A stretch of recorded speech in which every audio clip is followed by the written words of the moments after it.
Good morning, good evening, and good afternoon, ladies and gentlemen. Hey, I like that intro. Gave you the deluxe intro. Today we're going to talk about something that we allude to all the time on the show. I think a lot of you know this is true, but we're going to split the atom several times here regarding, I'm just going to call it solutions. I'm going to make a prediction this episode will barely get watched because the name will be too simple, and I love that.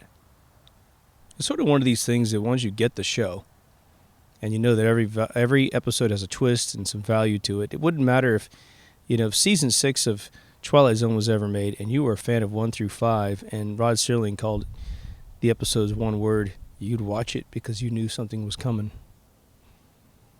And that's sort of what this show's intending to be, right? Solutions. Now, at the timing of this recording, the last episode that's been aired is Dream People, and I've got probably 4 in the queue that I just trying to muster up the courage to listen to my voice for 4 or 5 hours, get things edited. But I had made a mention of something that it's one of these things that I mention and I see it in my head as I'm looking at the shrubbery here doing the recording. And then I don't quite put it together that I have to make an episode about it. I have to get into that one atom and expand it up to look at what it's made of. This episode is going to be for those of you who feel like you're awake, but you're having a problem passing your information to other people. And no matter how articulate you are, no matter how soft gloved you are, your delivery always seems to get to the point of aggravating other people. And then you try to tell yourself, well, I don't really care if anyone else wakes up. I just want to be enlightened myself. And then you kind of let 10 minutes pass and you're like, or 10 seconds pass and you go, but I do care. Because I got to share this planet with other people. Because I have kids, I have a spouse. I'll let you in on a little secret of people in Hollywood. Now, Hollywood's made out of a lot of different folks, right? Obviously, some fucking serious scumbags. But the people that actually do the work, the people that write the scripts, the people who labor 20-hour days trying to get a film made or a TV series made or whatever, or continue to grind the machine, they know more than everyone else in Hollywood about how things are done. They just do. And the people that have the pretty faces who stand in front of crowds and take, they're on panels, they go do lectures about the films. They're the ones that take all the credit for all this amazing know-how, right? Now, the people behind closed doors, they've got their own portfolios and they're able to prove it was actually them that designed this and them that designed that, right? But those that become extremely intelligent, and especially through storytelling, the closer you get to a story, the more brilliant you become, the more you understand the empathetic and sentimental elements of a story, the more you become enlightened. And that's before you go off on a journey to really maybe travel the world or at least dive deep into some rabbit holes that we talk about on this show. What happens to those people, and I don't give a shit if they are worth $10 million, $1 billion, is that they become extremely isolated. And therefore they struggle off and on with existing on this planet. Because it sort of gets to a point where they feel like they've exhausted all that can be done on this planet. For the time that they were born, for the parents that they have, all that kind of stuff, right? They could be a great Civil War general, but the Civil War is long gone. So, the reason I mention this is that this little tool I'm going to give you in this episode is going to help you keep from getting isolated, hopefully.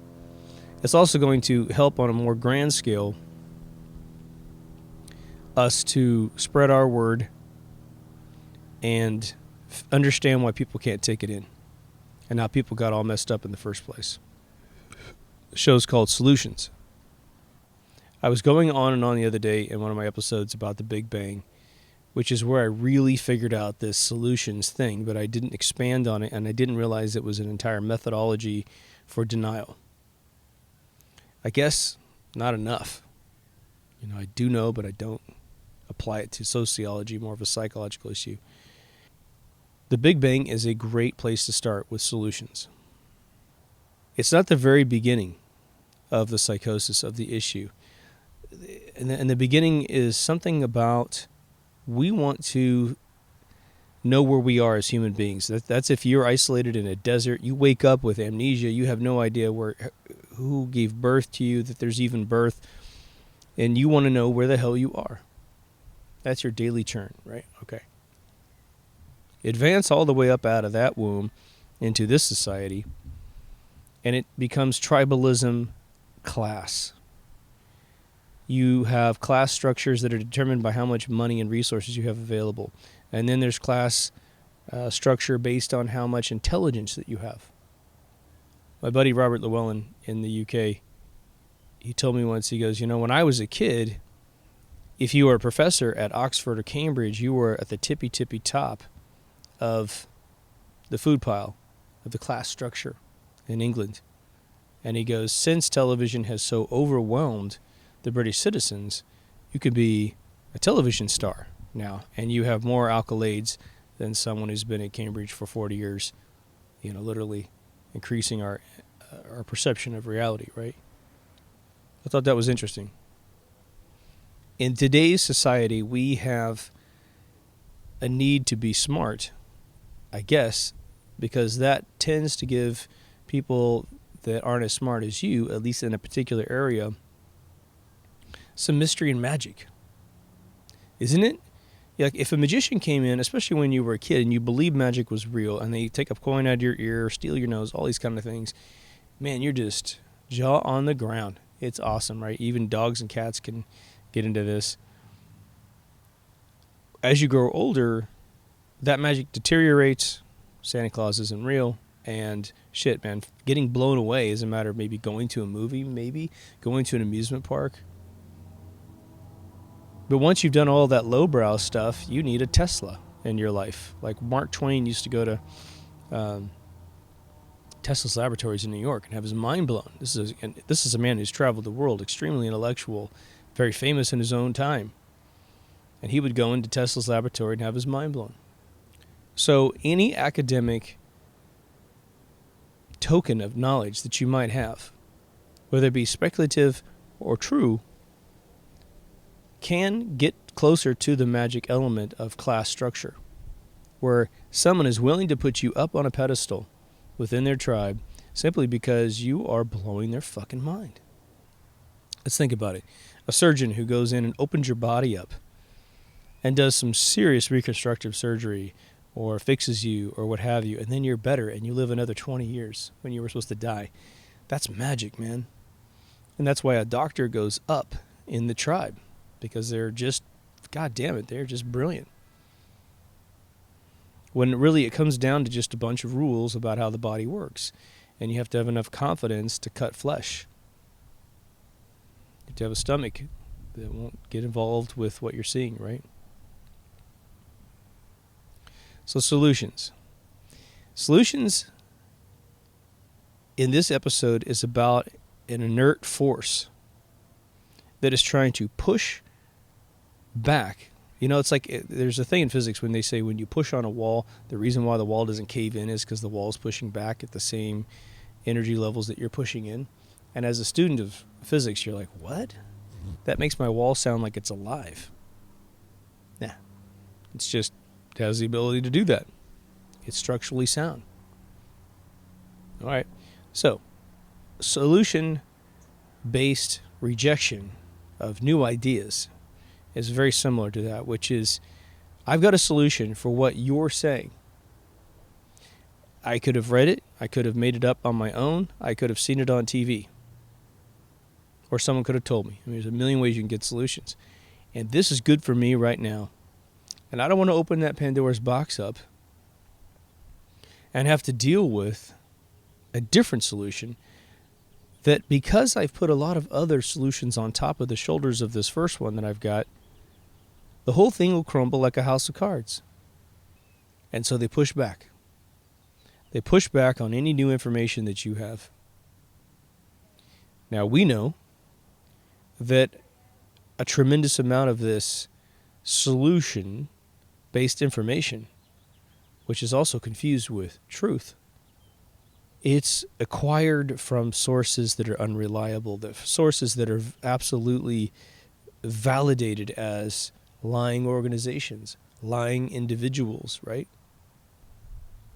The people in their village, which lives inside their mind, people they've never met, are up there in their heads as absolute geniuses, right? The Einsteins, the Stephen W. Hawkings. They've never met these people. They don't know if they go home and beat their children. They don't know. They've been told that the majority of human beings endorse this person, and so they endorse it. Well, it's unbelievable that anyone gets endorsed, because at the beginning there's only a few people who endorse anyone, and they have to create this viral expansion of endorsement. It helps when a newspaper puts your picture on there and says that you're a genius. And then, as a solution of knowing a genius, people jump into that paper, validate those claims, and make it their own truth. Well, now let's do a little experiment here. Take anyone that you've dealt with who has rejected a lot of what you say, or you assume if you were to have a sit-down session with them, they would reject most of what you say. A parent is a really good one, typically, because you're immediately reaching out of the generational ability for them to take in information. Like, my parents can only take in information through sort of really kitschy, validated sources. Again, if it's printed in a newspaper, it is like pound for pound 100% true. If it's in a bound book, it's 100,000% true. If it airs on PBS, it's 100% true. If it's in New York Magazine, it's 100% true. I mean, literally, I'm giving you real examples of how things are validated. Now, as we move forward here, I want you to imagine talking to this person that you've got in your head. And every single time you bring up a new idea or a new discovery, something that you believe is unequivocally closer to the truth than what they believe, right? Like, you may not know all the details about how they faked the moon mission, but you know by looking at the evidence, it can't be what they said.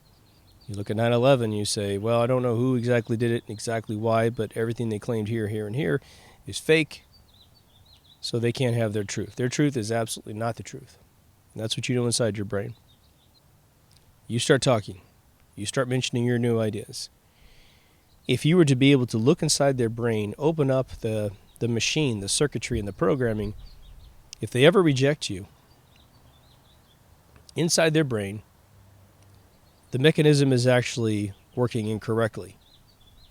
It's working in a chicken shit capacity and not in an intellectual capacity. What's the difference? Let's define the intellectual capacity.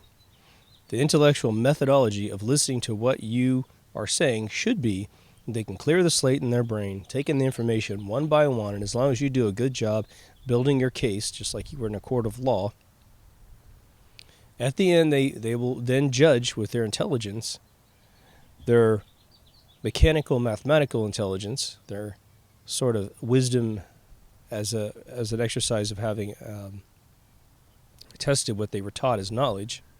They would look at your ideas and evaluate them one by one. The chicken shit methodology goes like this.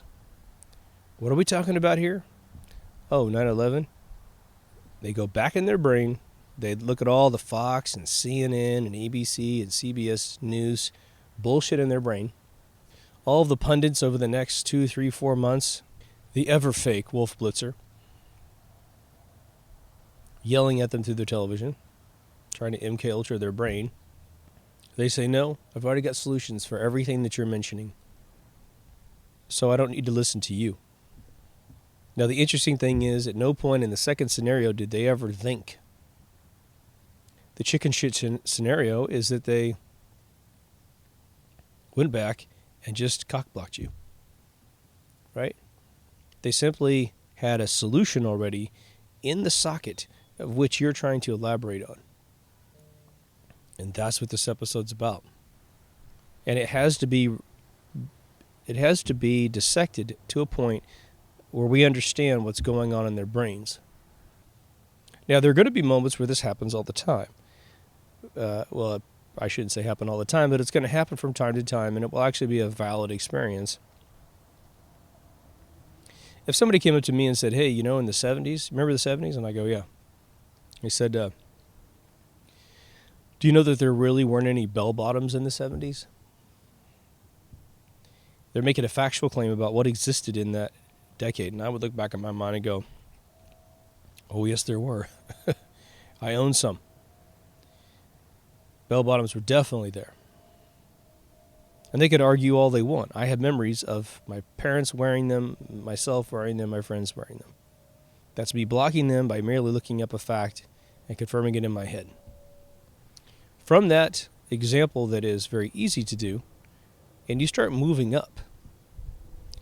To be honest with you, 9/11 is actually a real interesting second example because you're going to have a lot of people that were actually in New York that you'll talk to.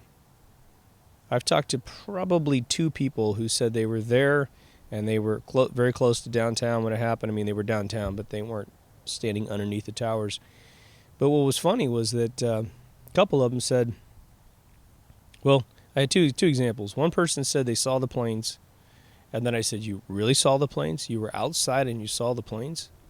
And they said, well, no, I was down inside a pub and I watched it on TV. And another person said they saw the planes and they were outside, and then when I asked them to clarify, they said, well, I saw what they did. So they never really saw the planes hit the building. So it's very dangerous when you think that you were a part of something, and regardless of how evil 9/11 was, you have a lot of people that pridefully walk around recalling that they were there. And it's a really weird thing, and I think we all do it a little bit, We want to say that we were there, and there's some sort of authoritative attribute that gets added to us when we were there, right? How many times someone argue with you about what happened at an event, and it could be at a party all the way up to some crazy massacre, and they weren't there, and they're passing on some lost in translation thing, and you have to step in and go, look, I was there, and none of that happened. But how many times do we have news crews in our backyards for parties? No, it's all a bunch of he said, she said stuff. And again, I'll refer you back to that old experiment where the bear, moonwalked backwards through the basketball passing thing on YouTube. Nobody sees the bear. I didn't see the bear the whole time. And then when they said, did you notice there was a bear moonwalking through this scene? It's right in the goddamn middle of the screen. If you haven't seen this, it's a bunch of people passing a basketball. I've just screwed it up for you, unfortunately. But they're passing basketballs back and forth. Then the clip ends, and then it says, did you notice there was a bear moonwalking through it? And you rewatch it, and goddamn it, if there's a 6-foot man and a fucking bear outfit moonwalking through it. So you think you're sure, and you're wrong. And what that scene teaches you is how utterly simple it is to misdirect human beings. But that video had we were lucky that video had a narration at the end that said there was a bear that went through it. In life, there's no narration, right? If you're at downtown, right by the trade centers on September 11th, 2001, and you think you see a huge explosion and a bunch of psyopy fuckers are standing around going, oh my God, a American Airlines plane just went into the thing because I read it at 400 miles an hour. Then you go, oh my God, I saw a plane go in there. And now you're immediately given truths that aren't true. But in your brain, boy, they're really there, right? So let's step it up a little bit in species. You got a moon mission. Well, think about it. It's all out of sight, out of mind. Once the Saturn V gets out of your sight, everything else in the narrative comes from far, far away. What a brilliant, brilliant idea. All the NASA engineers, which are 99% of them, they have no idea this thing's being faked. What are they doing? How do they get a perception of reality? They're participating in a hoax. They have no idea. Well, look at them. They're staring at computer screens. They're staring at TVs. That's their job. Sit there and stare and look right at that monitor while we fake all the data that comes on the monitor, and you're now participating in it. People sitting in radio towers in 3 different locations around the world proving that it's going to the moon. No. They're sitting in a radio tower, staring at a monitor, staring at frequencies. They're not outside looking, and it's just a satellite going around in space, just beaming everything down. Shit, man, it could be ground-to-ground transmissions for all they care. Any of you ever seen the movie Used Cars, Lenny and Squiggy's debut before they got on Laverne and Shirley? They intercept President Carter's speech. Is it Carter? I think it's Carter. They just hop on top of the White House and jam into the satellite dish, their transmission dish. Boom, took over the signal. But now, let's go back to our thing here. People who have all the solutions and all of the truths in their head. I say solution because it's the algorithm by which we determine truth. Truth is the end result. But they've read the books. They go to Barnes & Noble. You know, the overwhelming majority of the public was duped. And so repetition, being the best form of brainwashing, takes over. Well, my whole life, everyone said we did this, so I guess we did this. And some people are smart enough to say, what does it matter? Who gives a shit? Yeah, $60 million a day, while we have places, even in America, that are starving to death, who are American citizens. You know, I think is why we care. Since all that money's laundered into war, which causes, millennia of problems for us, right? We're doing shit today, just to digress for 1 second, we're doing shit today with our military that is going to take hundreds of years to cleanse out of the genetics of those we are hurting. Hundreds and hundreds of years. I really don't know how long it takes. The Israeli and the Palestinians have been going at it for 1,000 years. And they still fucking hate each other to death, right? So this stuff can last millennia. Yeah, again, if one of the two sides could apologize, and in this particular case it'd be us, maybe they decide not to get revenge. But boy, it would make them a bigger intellectual person than us, right? Now let's look at the psychological value of a solution within a human being. And this gets at the sort of the chain reaction that is the explosion that can occur once you go into someone's mind and challenge the formula by which they believe they derive truth. You know, I've got a relative that I will say anything I want to say to this person and they'll just disagree with me. That's bullshit. Bullshit. And then they hand me, all the stuff from Barnes & Noble through conversation about why we know something happened a particular way. And then I've got a relative that if I say anything different than they think, there's an explosion. This person goes from a grown adult to a ranting child, to the extent of slamming a hand on a tabletop, to exiting the room, to pouting like a child. And they're far from a child. What's the difference? What's the difference between those two people? Well, one person sort of technically doesn't give a shit. Anyway, the subject matters are not embedded in their lives, and they don't wake up every morning thinking about, stuff that might have happened 80 years ago or 40 years ago. They don't care. And I don't actually think that there's anything wrong with that as long as they're a productive person in society. The second attribute of the first person is that they're secure in their own knowledge. They believe what they believe, and they accept that someone else might believe something different. And I think that's super cool. And again, they're not trying to take any false paradigms and move them into other people. I mean, they don't preach any of this stuff to anyone else. They keep to themselves. They're really talking about, something that happens in their immediate halo of life. But the second person is entirely different. The second person is obviously, utterly and completely terrified that they've had something wrong for a very long time inside themselves. They pride themselves on their ability to ascertain facts, determine whether or not it's true, false, or maybe, store that in themselves, and rely on that as a attribute within their character. I am smart. I have value to the world because I am smart. I admire smart people, and now I am one of them. The second person also likes to pass information to other people. So if there's ever any integrity blow to their knowledge base,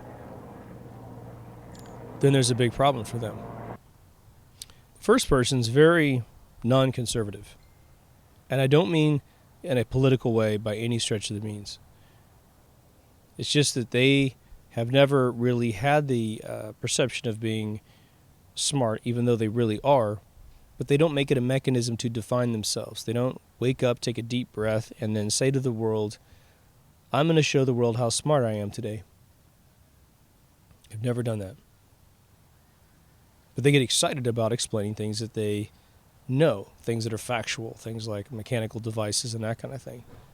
Now, the second person loves to go around teaching, really being the authority in the conversation, having read a book about whatever you mention. Being smart is a big part of the second person's lifestyle. They do wake up and look in the mirror and say, God damn it, I'm smart. Oof. Did I tell you how smart I am today? That kind of thing. So the house of cards falling for the first person is not even a thought. There's not a house of cards in the first person, built on intellectual capacity and da-da-da-da-da. But the second person is always trying to put a new card on top of that house of cards when it comes to information. And it's all built off of paradigms and potentially truths and probably some false truths towards the bottom. And man, you pull one card out, the whole thing falls. That's what a house of cards is. It cannot really survive without every card that's been put into it over a lifetime. Now, for you who are the listener, we have something extremely in common, and it goes like this. At whatever age you woke up, you walked up to that house of cards, and probably through a very emotional process. I'm sure that some of you have had tears running down your face, quite literally. You had the courage to pull the card out that you knew was bullshit. And a large portion, if not all of that house of cards fell. And you might find yourself at, like myself, I think was probably 35 years old. The whole goddamn thing came to the ground. And it was a weird purification. It was almost like being baptized into the nothingness. But instead of making it really an alarming situation, I think most of us, eventually after getting over whatever gut reaction we had with it, we took a deep breath and said, wow, this new house of cards is going to have more integrity and more truth in it than the previous one. And maybe instead of building everything in one giant tower where everything is related, because that's how they try to teach you the world, right? Somehow, the speed of light's limitations, dictate what television show you can watch. It's sort of all ancestrally baked together. We're now going to build a tower over here of that specific discipline of science, and a tower over here, and a tower over here. And we got social and psychological. We have self, family, and work. We're going to build different ones, like a plaza of Aztec pyramids, Mayan pyramids, right? And now, as each new batch of information comes in, we navigate to the tower of which that new piece of information would be considered as a pillar in that particular structure in our mind. Now, sometimes there's going to be lifelines between these towers, lifelines between two belief systems. Again, for those of you who have the courage to study flat Earth, there are things that I swear to God, I was watching some test results come back with some photographic proof Photographic proof, by the way, that's 20, 30 years old, that was essentially revered about light towers. Light towers on the coasts trying to help, ships see where the fucking, land starts. And, you'd have to have a completely warped knowledge of light and how supposedly space-time fabric is much more susceptible than you would ever think. And a bunch of stuff just started coming back to me about being able to see really far distances away with your naked eye. And so these light towers, which are, thousands of feet under the edge of the earth in front of you, are completely visible in front of you, right? I mean, you can see the bottom of the light towers, even when they're only a few hundred feet off the coast. And it's supposed to be thousands of feet on the other side of the world due to curvature. Your eye can't really see curvature left and right very well on planet Earth, right? You have to be 80 miles up to start really seeing it.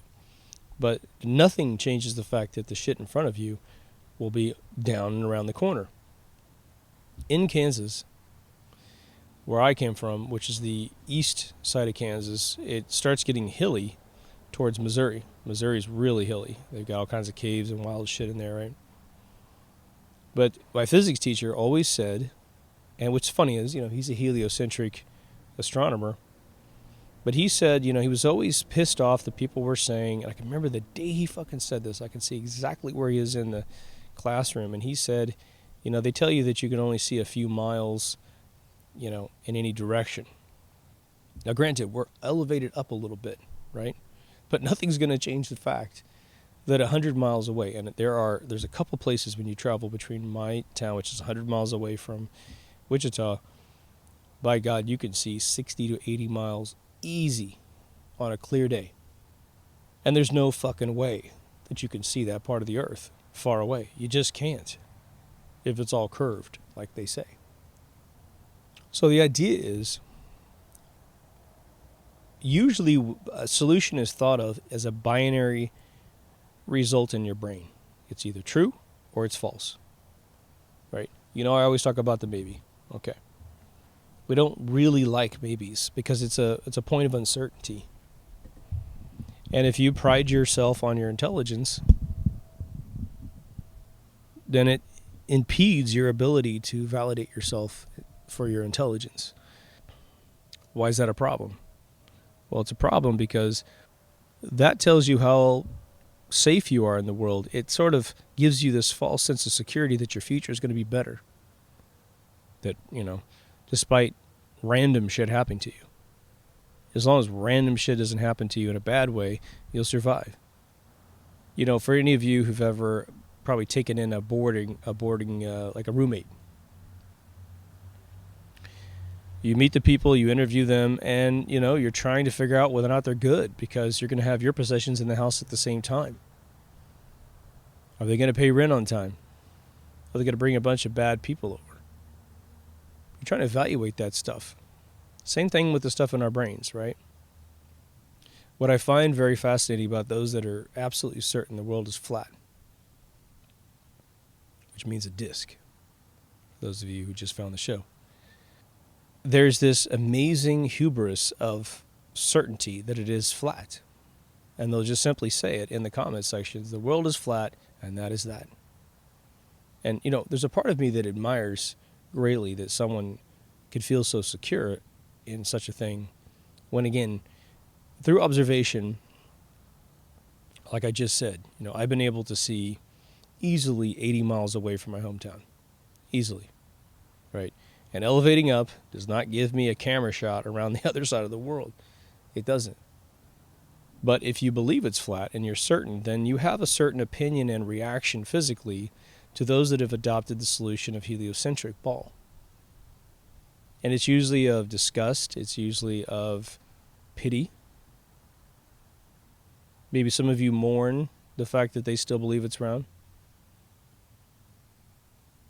But in the end, all you've proven to yourself, quite frankly, is that it's different than the facts you've been told about it being round. You could be on a ball that's, say, 100 times bigger than the one that we're told that we're on. It's a disc patch on the top of a ball. Well, in that case, there's curvature, but it is way, way slower curvature than what you think. There could be a little bubble over top.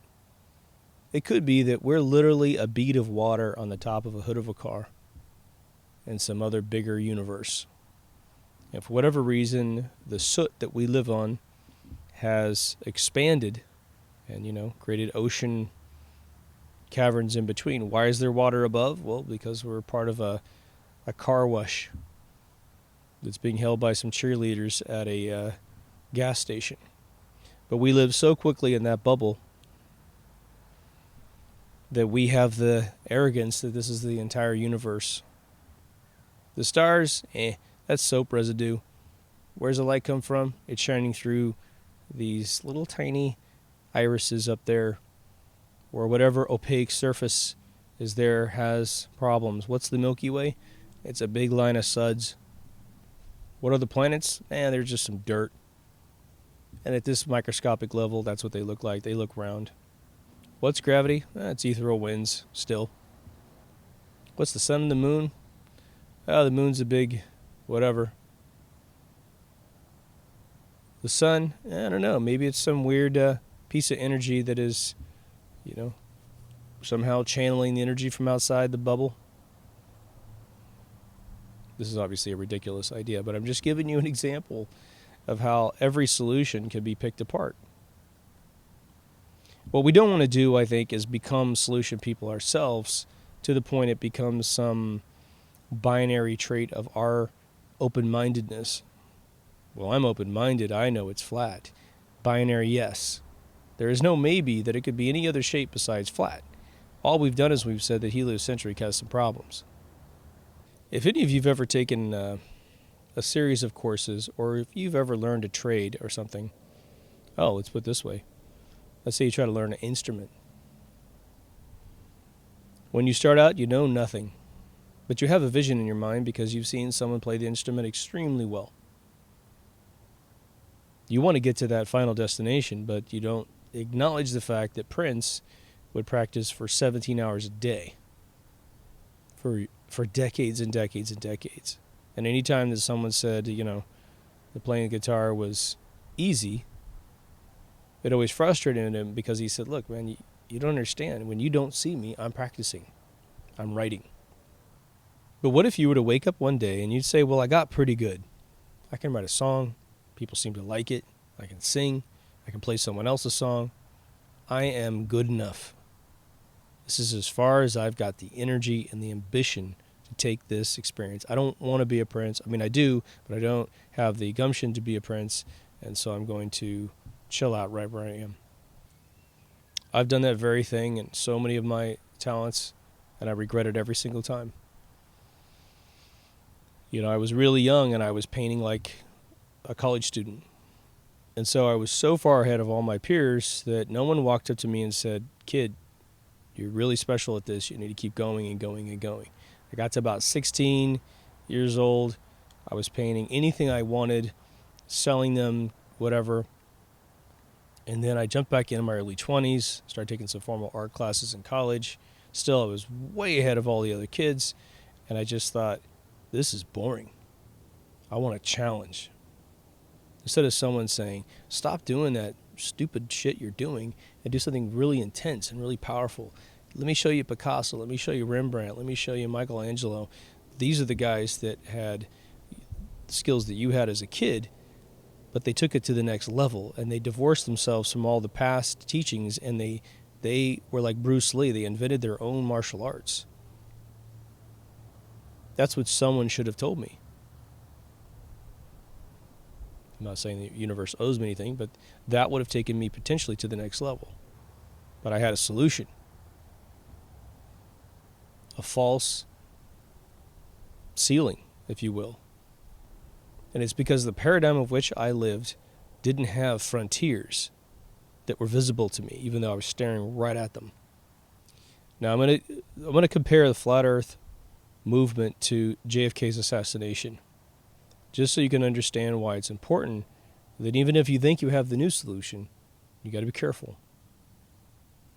What's the official story of JFK's death? Lee Harvey Oswald, a decorated Marine, defector to Russia, who returned back to the United States and was never chased down, kept meeting with the FBI in New Orleans, somehow got into a book depository building and shooting through a frickin' tree, hit the president 3 times and killing him with a bolt action rifle. Only could be sold in 1963, right? So they knew that line was a bunch of bullshit, and as people immediately jumped on it as a conspiracy, again, European schools all the way up into the 70s were teaching that he was assassinated by government factions. Right? One of my buddies who's in his 50s now in the UK told me that he was literally taught in school that it was a conspiracy against the president from his own country. That Lee Harvey Oswald didn't kill him. So now you have this problem, and all kinds of wild shit happened for 10 years, including a magazine that actually accused the gentleman of having been part of the killing team. He took him to court to sue him for defamation, lost in court, and was sentenced to jail time for killing the President of the United States, for participating in the death of the President of the United States. Did you know that? Then he shows up working for the CIA right when Bush took over for 11 months in 74. So it continues going until like I guess it was the 90s.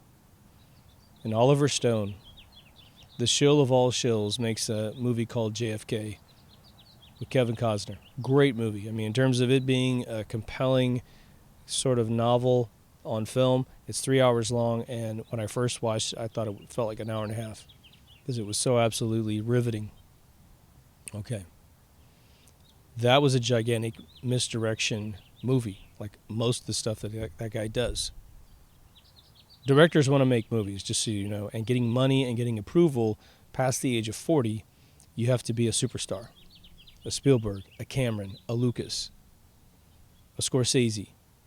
So, if you can't get anything greenlit, you go to parties, you get attached to agendas, and they say, we have a movie that needs to rewrite history. If you're willing to direct it, we'll give you another movie. And they're like, shit, man, I got nothing else to do. My destiny is directing, and I'm done. Sure, I'll be a shill. What the hell do I care about humanity? That's Oliver Stone. But this movie comes out, and it is the flat earth to the heliocentric ball. The heliocentric ball claim is that Lee Harvey Oswald killed JFK. JFK the movie was a flat earth alternative for those that know that heliocentric was wrong. But now here's the thing. For those who buy into everything that was in the JFK movie, you believe in the grassy knoll shot. That someone was hiding in a grassy knoll and shot Kennedy over the right temple, over the right eye, right here in his forehead, right? Now, I've done exhaustive research in this, and I'll just tell you the most compelling story that I have rested on in my last attempt to figure out who killed him, which doesn't really matter. It was all a conspiracy. The same group killed him, right? It was supposedly an 18-year-old kid in a rain drain when they stopped the car for about, 11 seconds, which is cut out of the footage. He took the shot, and he was the last resort because everyone else had missed. And that kid, the reason why I believe that story more than the other ones is that when he left, he came out over the railroad tracks covered in shit, put a leather gun case down, walked off. Another guy came up with an earpiece and picked it up and walked off with it.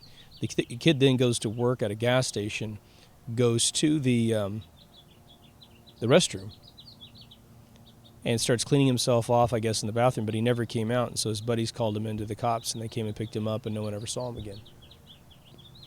Now, there could be more information that changes that. But now, what if there was a lot more impact to finding a third alternative, or I guess I should say a second alternative to the first story, right? First alternative is grassy knoll. We don't know. I mean, I've read books that talk about it being a French assassin that died in South America due to a drug deal gone wrong about 72, 73. I mean, I've read all kinds of wild theories with mugshots and names and everybody. But if there's something else other than just a flat earth disk,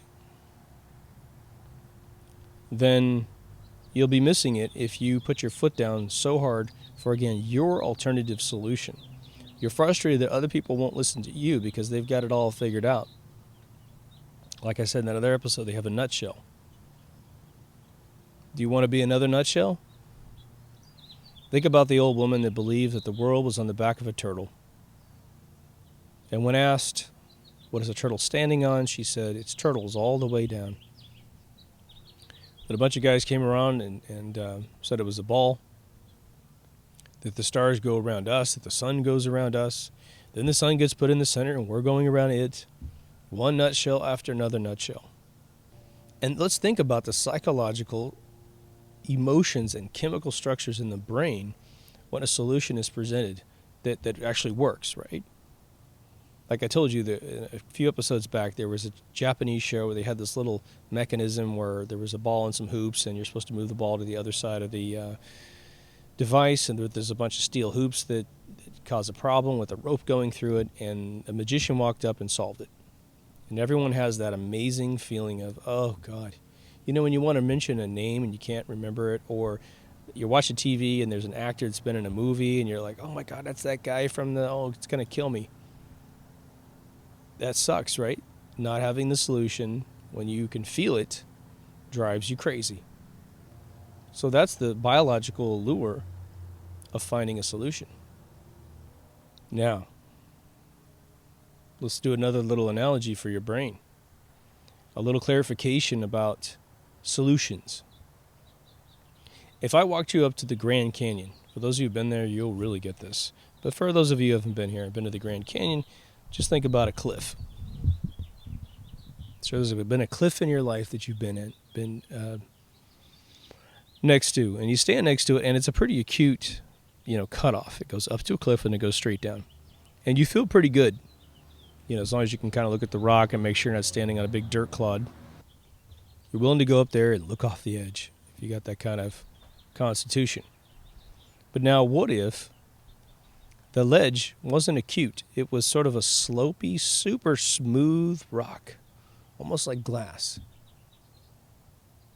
And you got some hard leather shoes on, right? And I say, hey, let's go as far out as we possibly can to that curve and look down into that pit of which it goes to, of which if you fall into it, maybe you die. Most of you would tell me to go fuck myself, right? You'd be like, no way, man. I don't even know where my shoes are going to let go, and I'm going to fall down there, and we'll never get out. We're in the middle of nowhere. I could die. In fact, it just falls into like a bottomless pit. All right. Our belief systems take on one of those two analogies. Either we believe we can go up to the precipice of a potential difference in what we believe as a solution, as the truth with a capital T, and you can peer off the edge and you can study the information, but at all times you have secure footing and you're not going to fall off into that particular theory and never be able to change your mind. And other times it's a slippery slope. As long as you buy into that paradigm, you buy into the next paradigm. You have to have the constitution to be able to make things a cliff instead of the slippery slope. I'm always telling you that people hate one feeling probably more than almost all the other feelings in the world combined. And that feeling is being had. You hate to wake up and find out you've been had. For the person that gets angry when you tell them a potential alternate truth, or alternate perception of what they believe to be true, and they get angry, it's because deep down inside they don't really have the constitution to believe what they believed. They know, in retrospect, as an adult, that whatever the counter belief is that you're trying to question, they took it in through indoctrination. They never thought about it. For those of us, and I don't give a shit if you're a flat earther or not. You grew up thinking the world was round. You did. Right? Unless you have very special parents. And so you woke up, and if you believe it's flat now, you think you've been had. And it's liberating that now you think you have a model that works. It's sort of disconcerting because you start to ask the question, where the fuck am I? If you believe for 1 second that the world is flat, and you have an open mind about spirituality and God, You're not just hopping into Bibles to then create more instantaneous solutions, right? It's almost like instant pudding is what a religion is, right? When you're in a relationship and you've been betrayed, someone's sleeping with someone behind your back, you've been had. If it went more than a day after it happened, right? They came home and pretended to love you or whatever, and it goes on for weeks and months and maybe even years before you find out that they strayed. You sort of feel like you've been had. No one wants that feeling. I know you understand. I have tried for years to figure out how to prep someone's mind for new information. I can't say that I've actually found the solution, which is why in today's conversations, when someone says, oh, he's into this kind of stuff, let's go talk to him, and they'll bring their third person with them, and out of the three of us, and they'll say, tell this person all that stuff you told me about this, that, and the other thing. I usually don't anymore. Or I'll say, nobody wants to talk about that kind of stuff. And then I'll watch that person's face to see if they have anguish, and they're like, no, I'm like this person that brought me over here. I really want to know potential alternate truths or alternate theories about what I believe is so sure, because there's other things in my life that you don't know about that have shaken me up. And I'm trying to get my bearings together.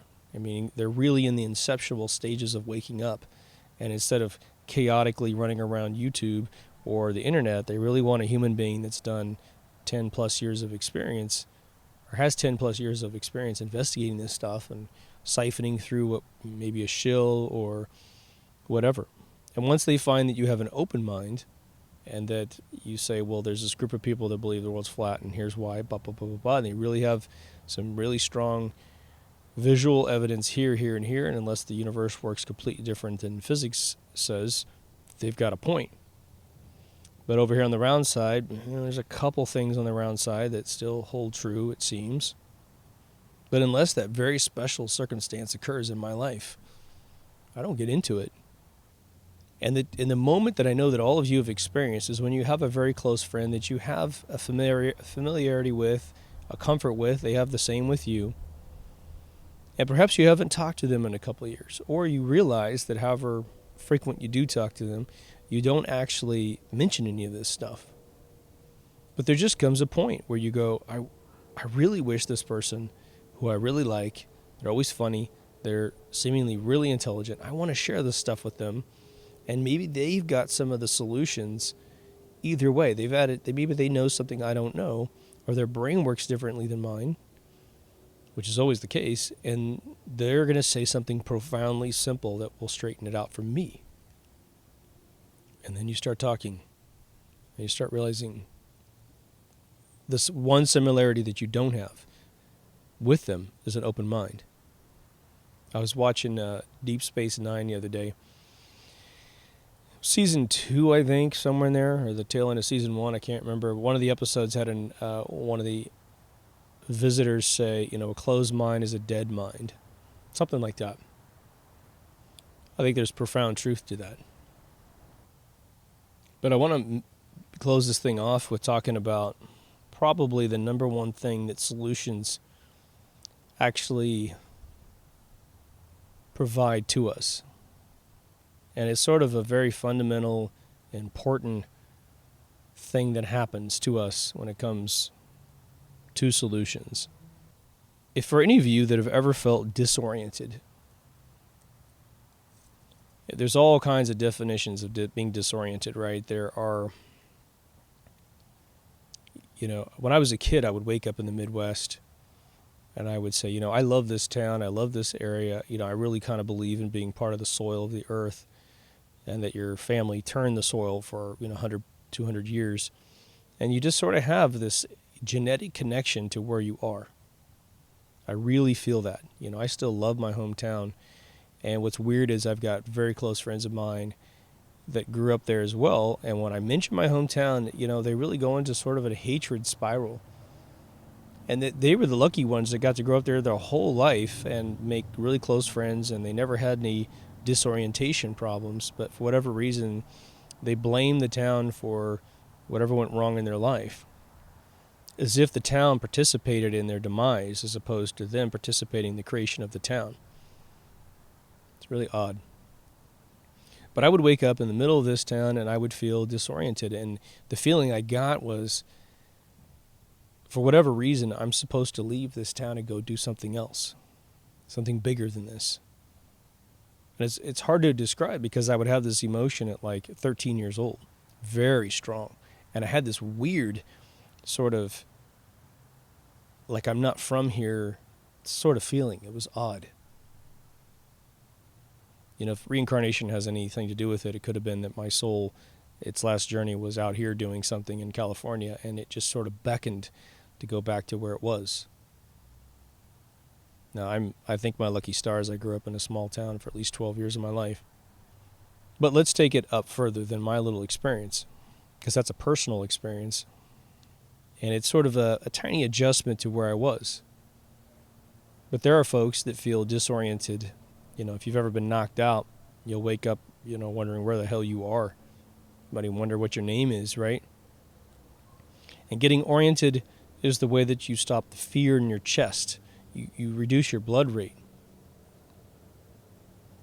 And so if you wake up one day and you suddenly realize that your perception of where you are in the universe, and I will just use that word regardless of what shape you think the universe might take, you will struggle to put as many solutions in your perception of paradigm as you possibly can as quickly as possible. We talk about this in the paradigm episode, that when you're a kid, you're grabbing onto these things like lifelines. It's like an oxygen tube and you're drowning. And when it gets embedded, you know, before the age of 10, the likelihood of it being purged out of your mind is really tough. You're going to need a couple decades of being a very open-minded person and then benefiting from being an open-minded person before you're going to take on new paradigms or throw away the old ones. You know, solutions are paradigms, really. A paradigm is a world built around a solution. I believe I'm on a ball in space and I'm an infinitely small dot on an infinitely small dot. Infinitely small. Or I think I'm at the center of the universe. And the stars are merely, you know, God's eyeballs staring down on me, and it's me, me, me, me, me. I don't know that any of us really enjoy being disoriented for any length of time at all.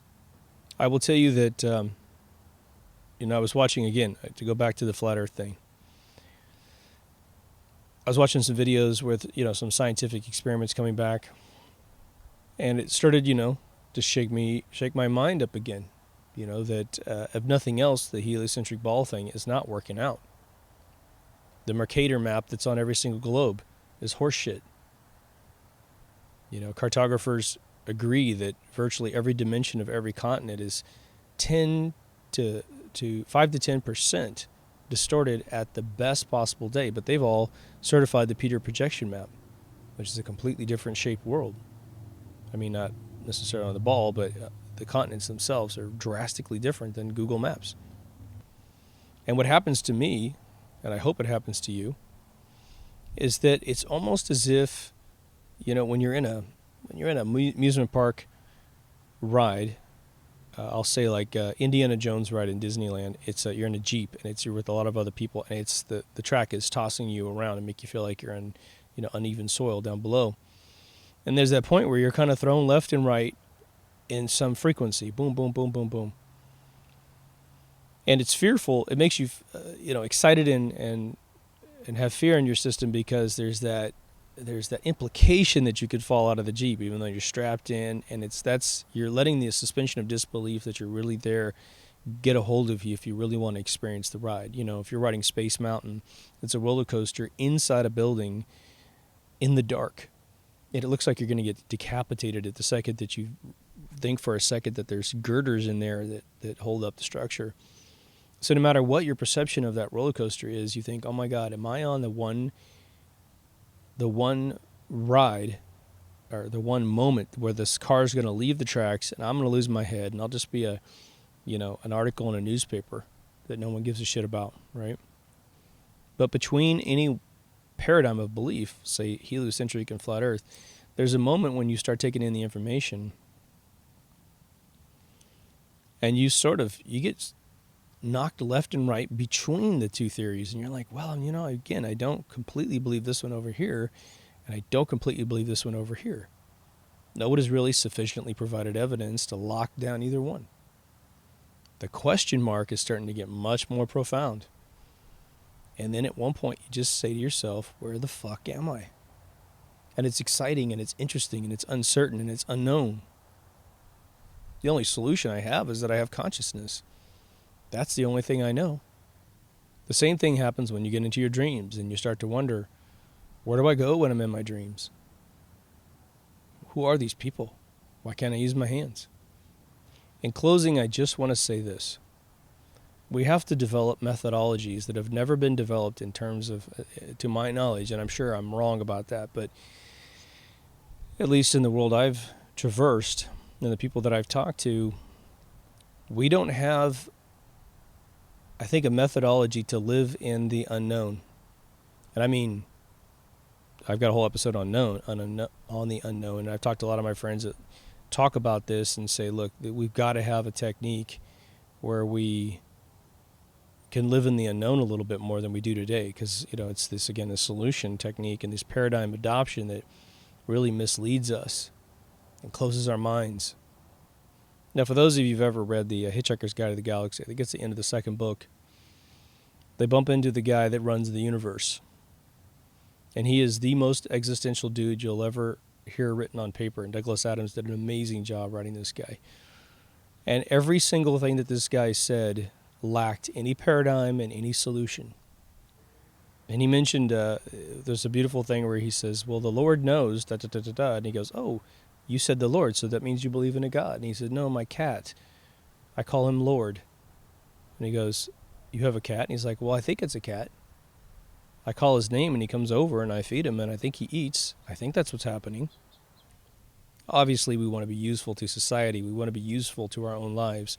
So we don't want to live in some catatonic coma where we're unable to engage reality because we're supposedly talking ourselves out of everything that makes reality what it's been to us to this point. We also don't want reality to be the car that's spinning its tires, the screw that is stripped, or regardless of how much energy we put into those two devices, it takes us nowhere. At some point, you have to live life, and life is a completely relative paradigm. The one caution I want to throw out there is that to the degree you certify any one paradigm, any one solution, any one idea in your brain is true, be careful. Be careful, because the door that got you there, right? The door you walk through to understand this new form of thinking that you have. You don't want the New York door with the 92 locks on it. If you write statements and comments that are very, it's my way or the highway, it is flat, it is, or, something like that, just be a little careful, because you might be putting your hand in the cookie jar, grabbing really hard on the cookie, and you're going to miss the rest of what reality has to offer you. Now, if you believe in reincarnation, you might not give a shit. You're like, okay, in this particular lifestyle, I'm going balls out flat Earth. I'm going balls out round ball globe heliocentric Earth, because I got bigger fish to fry than worrying about what shape of my planet is. Believe me, I would give you 2 thumbs up. But I'll close with this analogy. When you move to California, especially like I did in the late 80s, there was something called sushi. And as being a Midwesterner that eats steak and potatoes and vegetables and all that good stuff, we eat fish, but it was definitely cooked. When someone says, if you had sushi, and you're like, what's that? Oh, it's raw fish on rice, or it's raw fish in a bowl. And you look at them like, what? Raw? What, are you crazy? And you go, yeah, it's delicious. They're saying how great it is. And you're like, oh my God, that I have a paradigm in my mind that says that's awful.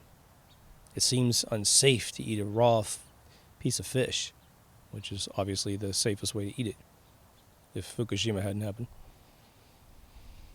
But most of my friends have gone through this. My kid went through this.